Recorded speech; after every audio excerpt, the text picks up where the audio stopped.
Good morning. It's a pleasure to be here today. It's always a pleasure to meet again with Paul. We meet in all kinds of places. We meet in Israel, we meet in Boston, we meet in boardrooms. Sometimes we meet in bars too.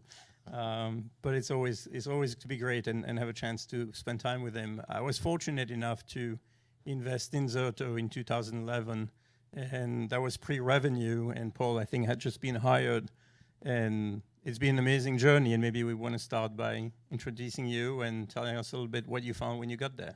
Sure. So my name is Paul Zeiter. I'm the president of Zerto. As Jacques said, I actually started in January of 2012.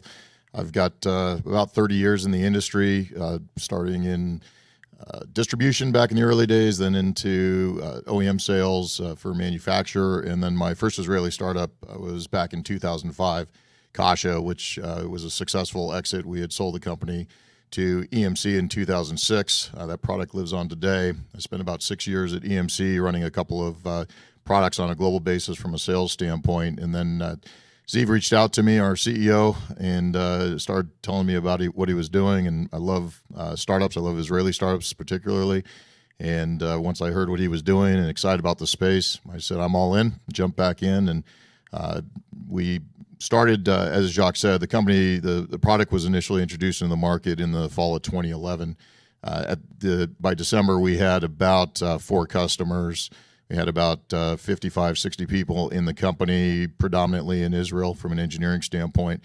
And it was go time. We had a couple of proof points that with early adopters that the product worked as advertised. Got a lot of positive momentum out of VMworld after winning the Best in Show there. And went January 2012, started to build out a sales organization from about 3 people on a global basis to about 150 now in the sales organization today. Yeah, and the number of customers from 4 to? Yep, number of customers is about 3,600 now on a global basis. We've got a pretty large ecosystem of channel partners as well. That's our strategy. That's our go-to-market is through the channel. So on a global basis, I've got about 1,100 channel partners, and then we also go to market through cloud service providers with a disaster recovery as a service solution. We're the engine, which is a software solution in the business continuity disaster recovery space. So we're the engine that fuels about, we're up to about 330 cloud service providers around the world that use our technology to offer up disaster recovery as a service to their enterprise customers.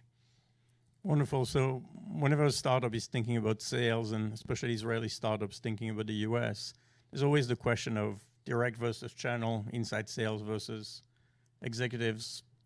Tell us what your formula is to decide that. Sure, that's a great question.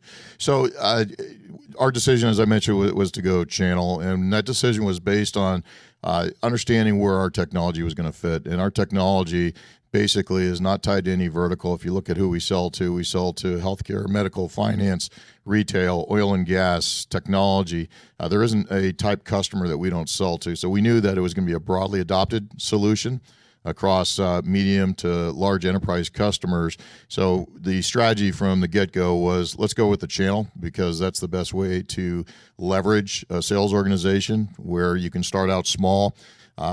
Our initial focus was predominantly U.S.-based. Not surprising, that's where the market is. It's the easiest place to get into initially to start to get some traction.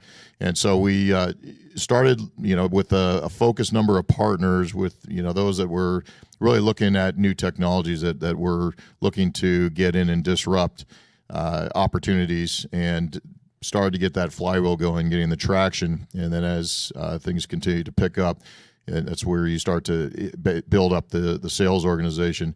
The type salespeople that you need when you've got a startup are really the evangelizing type. They're almost more of a biz dev type mentality. They're really hungry. They'll go knock on the doors. Ideally, if they've got a Rolodex that they can go to, some customers that they've been doing business with over the years that they can initially go have discussions with. That's very beneficial. But those early folks that come into the sales organization are the ones that want to swing for the fences. They're generally not the people that are going to be with you, 3, 4, and 5 years. So as you scale your organization, you'll see that those people naturally start to exit and go to another startup as you mature the business and you get into more process-oriented, if you will, and a more structured sales organization. So let's expand on that. I think, the notion of culture is very critical. We're joking last night, we're at an event that When you're at 20 people, you stop knowing the name of the significant others of your employees. At 100 people, you're not sure you remember the name of every one of them. And at 200, you don't actually know what half of them are doing. So you've experienced this tremendous growth. How do you set the culture? How do you get to the point where even a new hire, somebody that is way down the chain, tells the message, tells the story, and behaves in a way which is in line with what you want them to be? Yeah. So culture is critically important to us as a company, as it should be to any company. And we've got a culture of, really rolling up your sleeves. We're a work hard, play hard culture. And as Jacques said, when you start up, when you've got 20, 30, 40 people, it's really easy to get your arms around it and have everybody, on task and on message. As you start to expand, we wanted to make sure that we didn't lose that culture. To put it in perspective, we've got close to 500 employees in the company now. And we're not only dual headquartered in Herzliya as well as in Boston, but we also have sales organizations around the globe. We've got a sales office in Singapore and one outside of London with salespeople across APJ and in Europe as well. So what was critically important to us to keep everybody on message, one, we're a tightly knit executive team. And what I mean by that is roughly half the executives sit in Herzliya. Half are in Boston now.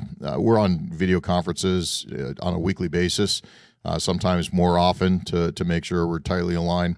And then as new employees come on, we've actually gone, and it's it comes at a cost, but we literally fly every new employee either into the Boston office or into Herzliya, depending on where we're hiring those folks. And we do a week-long boot camp, and that boot camp is really getting them to understand who Zerto is, the culture, the message, depending on the individual. Obviously, for salespeople and sales engineers, we'll do a deeper dive on how to present the product. But even any other role in the company still goes to the boot camp and still gets educated on who Zerto is.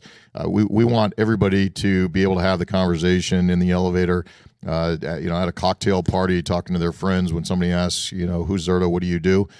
We want them to be able to be on task with the message, and that's a critical part of our culture. So what changed when you go from 0 to 10, which you did in a couple of years, to 50 and beyond? What's the levers that you have to be able to put in place?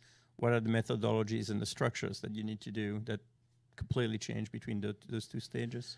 Well, one, I used to have a lot more hair, and you age much quicker as you start to expand the business. But what really changes, from the 0 to 5, 0 to 10 million, while those are not bad milestones to get to, you're really doing it with the roll up your sleeves, and everybody is doing everything type of mentality, to now starting to figure when you get to the 10 to 50 and now the 50 to 100, you've obviously got to put a lot more people into the organization to go execute on that.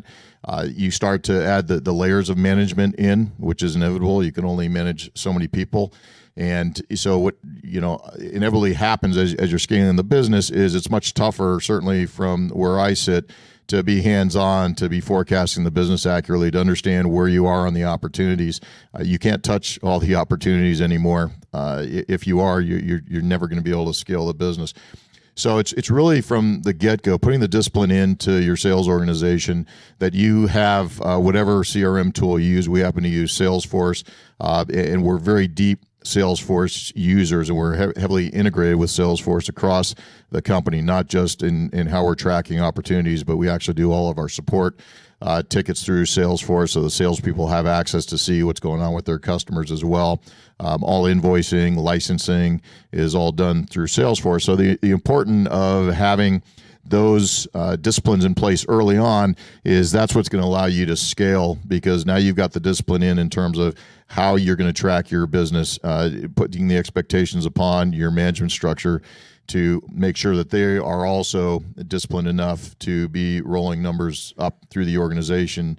Again, the accuracy as you scale the business becomes critically important. So having those disciplines in place, and again, the other component is as you're building out, in our case, we're all channel. So once you add that channel, it adds complexity into the equation as well. And the reason for that is, while channel's critically important, it really allows you to leverage your sales organization. So where I have 150 salespeople around the world, I've got literally probably 10,000 plus salespeople that potentially are having conversations on any given day with customers talking about Zerto as part of their portfolio that they carry.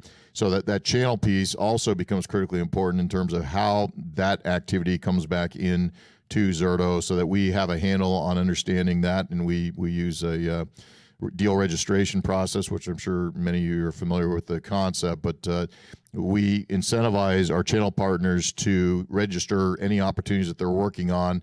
What we'd give them in return for that is protection from a pricing standpoint. They're the only ones that are going to be able to get the pricing that's going to be required to close that deal. Everybody else basically is at a list price standpoint. So putting that into place allows you to ingest the opportunities that those channel partners are working on in conjunction with what the my sales force is hands-on opportunity-wise and tracking within Salesforce. So you started with a product that had an ASP in the $20,000 range, and small customers, and I mean large companies, but small purchase order. And now, the target keeps going up. The title of the session is Scaling Sales to $100 million. When and how do you start scaling and try to make bigger and bigger deals? And how do you go about that? And how does that impact the organization? Yeah, so what Jacques is referring to is our product we sell on a per VM basis. And as I mentioned, we looked at small, medium, and large enterprises. The reality is getting into larger enterprises initially can be more difficult from a partner standpoint. They're not quite ready to introduce you to their largest customers because they want to make sure that the technology works as advertised. So our strategy was land and expand initially, get the footprint into the customer. Once they are experiencing the product, then we can go expand further, adding additional applications that we're protecting for them, or just the organic growth within their organizations. And while that's been a successful strategy, it's as you're driving to 100 million and above type of revenue numbers, if you're closing, as Jacques said, 10 and 20K deals, it's a lot of work. It's a lot of effort. It's a lot of customers. So if you can close, a $300,000, a $400,000 deal or a seven-figure deal, it starts to really accelerate your ability to grow your revenue. So our strategy was to initially land and expand into accounts, but now if you talk to my sales organization, we're not talking land and expand anymore. I want to land in a big way initially into those accounts. And the way that we execute against that, references critically important. As you're starting out into the marketplace, getting those lighthouse accounts that are going to speak on your behalf are critically important, and then starting to get into ever larger customers that will have those conversations. From our standpoint, while we're a business continuity disaster recovery play, which could be a niche play from a CIO standpoint, we have also changed our message because we've become much more relevant when you think about the always-on world that we live in, and the importance of resiliency in your business.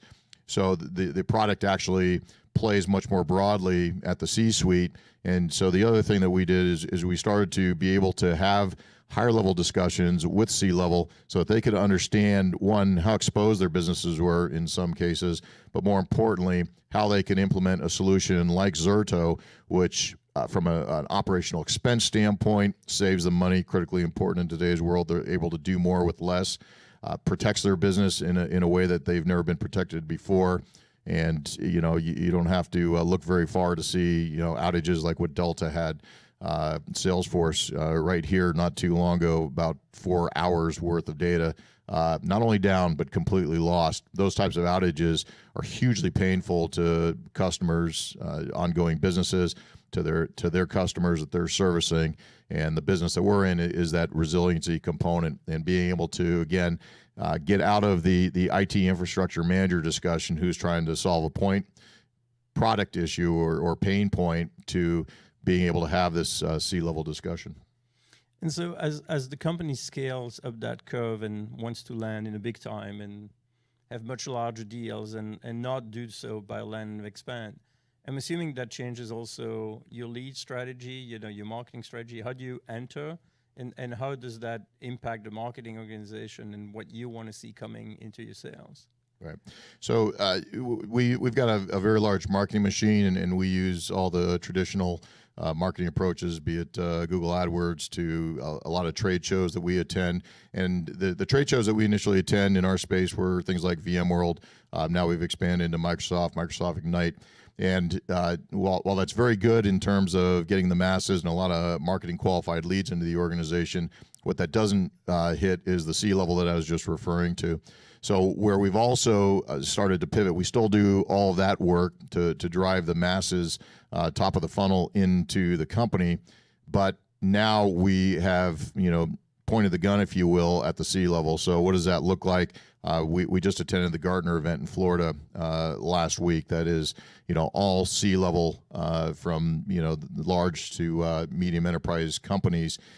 And again, the message pivots as well. So the message that we deliver to the C-level, again, is different. The other thing that we did, in addition to the marketing kind of driving the top of the funnel in with the right level of folks, is that we also started to take the sales organization, where I used to have a one-size-fits-all sales organization. Now, as we continue to mature as a company and have the ability to not only attract large customers, but also be able to do business with some of these large customers. When you're a small startup, it's difficult. You always try to make yourself look much larger than you are initially. But there are expectations that large enterprise customers have, just in terms of your 24/7 support. How are you going to manage their business? What's your largest customer? Are they going to be your largest customer? Overcoming those types of objections, as you get to that point where you've got, and we've got a very solid base of referenceable customers now, we initiated a more specialized sales force as well. So instead of having a one-size-fits-all sales organization, I now have strategic account salespeople that, instead of owning a geography, now own specific named accounts that they're going after. And these are more senior salespeople. They're people that you wouldn't attract into the organization from day one, because you can't go to those large enterprise customers in a lot of cases as a startup. But once you are established in the marketplace with a brand recognizable name, now we've been able to take a much more seasoned, they're also called global account managers, to go after and penetrate these larger enterprise accounts. Yeah, and I think, a little bit on a wider side, it's really important that the entire company is beyond this idea of landing larger and larger accounts, because everything is going to break. I still remember the scramble the first time we had a customer with 2,000 machines, and there was a board meeting after that. We weren't sure we're going to be able to do that, and now it's much bigger than that. So it really takes the entire organization to understand what it takes to grow to $100 million. The thing that drives everybody crazy, drives you crazy, drives all of us crazy, is hockey stick. How do you not end up with that last week of the quarter, with 95% of the business that is the plague of so many startups and even larger companies? Any puts on that? Yeah. So for those that have been in the market, I'm sure you know exactly what Jacques is talking about, which is you wait. Week one, week two, month one goes by, month two goes by, and you've got this pit in your stomach at how are you ever going to get to the number, and then magically the floodgates start to open up, and you see the POs start to get processed, and it's a very unhealthy economic situation. It's unhealthy for companies. It used to be a lot more unhealthy in my past life when my product was hardware. It's much easier to digest as a software company. However, it's still tough to manage the business in that regard, and you have a lot of high risk. So we put a lot of effort into driving the mentality of the customers, really understanding, as you're navigating a sales campaign, what their budgets look like, trying to separate out what often happens with these budgets is you're also getting tied to other purchases. Maybe it's a storage or networking purchase that they're doing, a data center refresh, and trying to really establish the value of the solution and have it stand alone, so you're not getting coupled in with the larger purchase order. Much harder to do in practice than what I'm telling you up here, especially when you're using a channel that is usually selling all those other products together at the same time.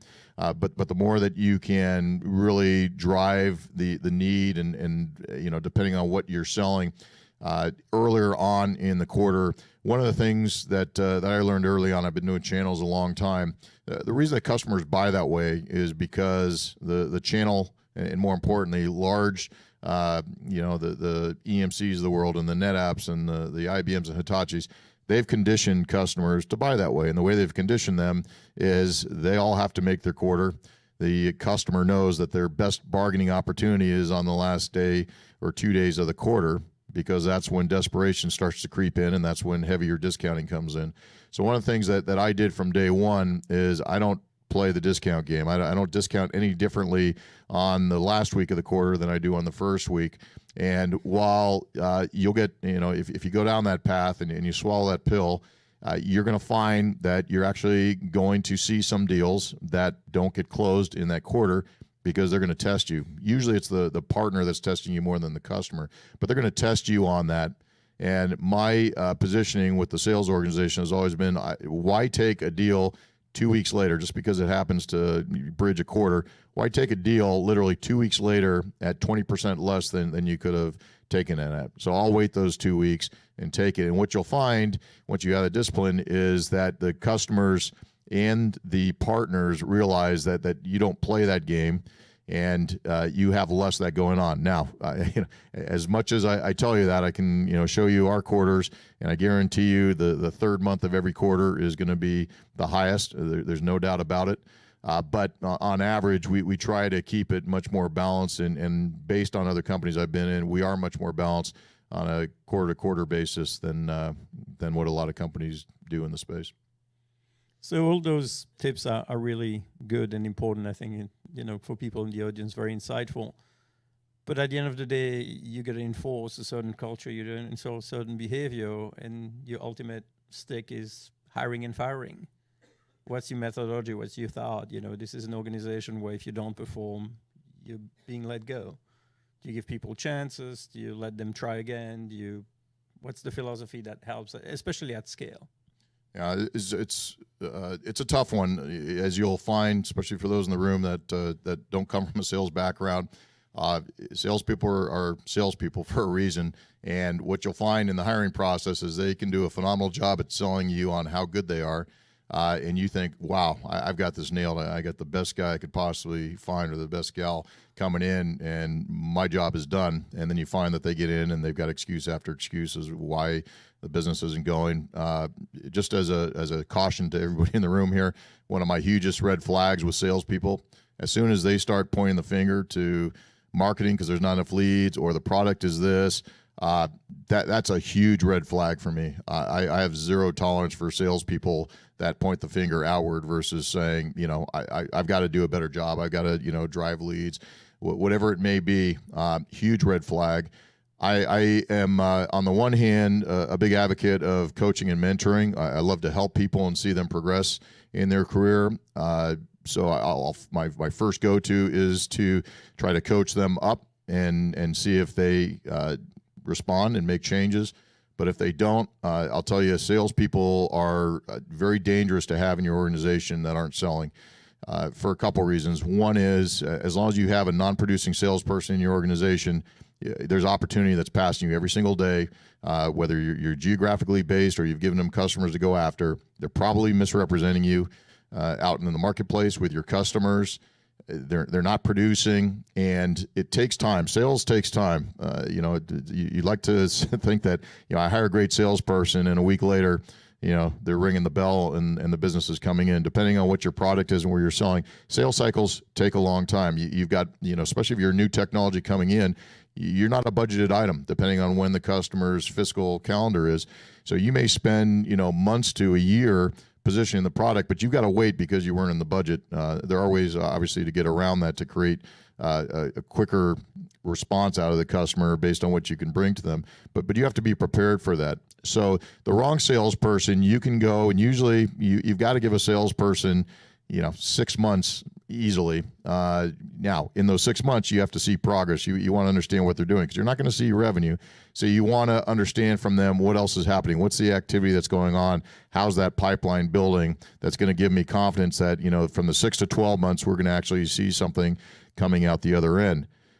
The longer you wait, though, so if you give somebody 6 months and it's the wrong person, now you got to go find somebody new. They've got to come in. They usually have to clean up the mess from the prior salesperson. They got to start building their pipeline, and so you're another 6 months. So in the blink of an eye, you lost a year in that territory or amongst that accounts. So I don't tell you that to scare you, but that's just the reality of what you're going to face with salespeople. So let's conclude. I'm looking at the clock there. Maybe the classical question that Israeli startups have to face, which to me is usually the biggest test, is how do you find somebody like you? How does an Israeli company find an American sales VP and then eventually even an executive when, as you said, people are so good at selling themselves, and Israelis are not very good at telling, what's real and what's not in those interviews? So that might be true, but I think Israelis are phenomenal at profiling people. So I would take advantage of, and I mean that in a very positive light, by the way. To me, in today's world, things have gotten a little bit easier in regards to doing the background checks on people. And, there's so many tools, social media and LinkedIn, to understand from people, and anybody that's been in roles at a level that you're looking for should have a pretty healthy track record. And so, one thing that I always tell all my hiring managers today is, we all ask for references. It's interesting how many people don't ever check on references. Big no-no, first of all, from my perspective. But more important than checking the references that they give you is to look through social media and understand who else knows them that they didn't give you as a reference, and do your homework. It takes a little more work, but make those phone calls and really drill in on how was this person successful? Why are they successful? Is it a good fit? I also tell people that haven't worked with Israeli companies, I love it. It's not for everybody. So when you look at American culture versus Israeli culture, Israeli much more direct. Where you stand. Much fewer politics in my experience. Very argumentative. And that's all positive from my perspective, because I find that very healthy to be able to go in and have conversations and know that you're going to go toe-to-toe. You better know what you're talking about when you're having those discussions, and you better hold your ground, because if you don't, you're going to get pushed over. So for you folks in the room here that are hiring salespeopeople, the last thing that you want is a salesperson that you can tip over. So that should be one of your litmus tests that say, if I ask them for their strategy and then I articulate what I think the strategy should be, and they relinquish really easily, step away. That's the wrong person. You need somebody that's very strong and committed and experienced in what they're doing, and convinces you in the right way with the right facts that back up who they are. And at the end of the day, it's a risk. I think VPs of sales is one of the most transient positions that are out there. But I would also say, if you think you have the right person, don't pull the trigger too quick. I mean, make sure you give that person the opportunity to really execute on their strategy. Thank you, Paul. I think this has been very educative for the audience, and always a pleasure to work with you. Thank you, Jacques, and thank you, everybody.